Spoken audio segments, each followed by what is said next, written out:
Venezuela అధ్యక్షుడు మదురోను మరియు తన భార్యను అక్రమంగా అరెస్ట్ చేసిన అమెరికా అధ్యక్షుడు ట్రంప్కు వ్యతిరేకంగా సిఐటియు ఆధ్వర్యంలో ప్లకార్డ్స్తో గోదావరి కని మెయిన్స్ చౌరస్తాలో నిరసన తెలిపారు. ఈ సందర్భంగా సిఐటియు జిల్లా అధ్యక్షులు వేల్పుల కుమారస్వామి మాట్లాడుతూ అమెరికా అధ్యక్షులు డొనాల్డ్ ట్రంప్ వెనెజులాలో ఉన్న అపారమైన చమురు నిక్షేపాలను తమ వశం చేసుకోవడానికి వెనెజులా దేశం మీద తప్పుడు ప్రచారం చేస్తున్నారని, మదురోను మరియు తన భార్యను అక్రమంగా తన సైన్యాలతో బంధించి న్యూయార్క్ నగరానికి తరలించడం జరిగిందని, ఈ చర్యను ప్రపంచమంతా ఖండిస్తుందని అన్నారు. భారతదేశానికి వెనెజులా చమురు సరఫరా చేసిందని, భారతదేశంతో వెనెజులాకు స్నేహ బంధం ఉన్నదని, ఇది గుర్తించి భారత ప్రభుత్వం కూడా వెనెజులాకు అండగా ప్రకటన చేయాలని అన్నారు. వెనెజులా దేశం మాదక ద్రవ్యాలకు అక్రమంగా అమెరికాకు పంపిస్తుందనే నెపంతో వెనెజులా దేశ అధ్యక్షుడిని తన భార్యను కిడ్నాప్ చేశారని, కానీ అసలు కారణం ఆ దేశంలో ఉన్న చమురు నిక్షేపాలను అమెరికా దేశం తన వశం చేసుకోవడం అసలైన కారణమని అన్నారు.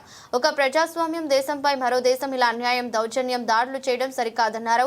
ఇప్పటికైనా ట్రంప్ తను చేసిన తప్పును గుర్తించి వెనెజులా అధ్యక్షులు మదురోను మరియు తన భార్యను బేషరతుగా విడిచిపెట్టాలని డిమాండ్ చేశారు.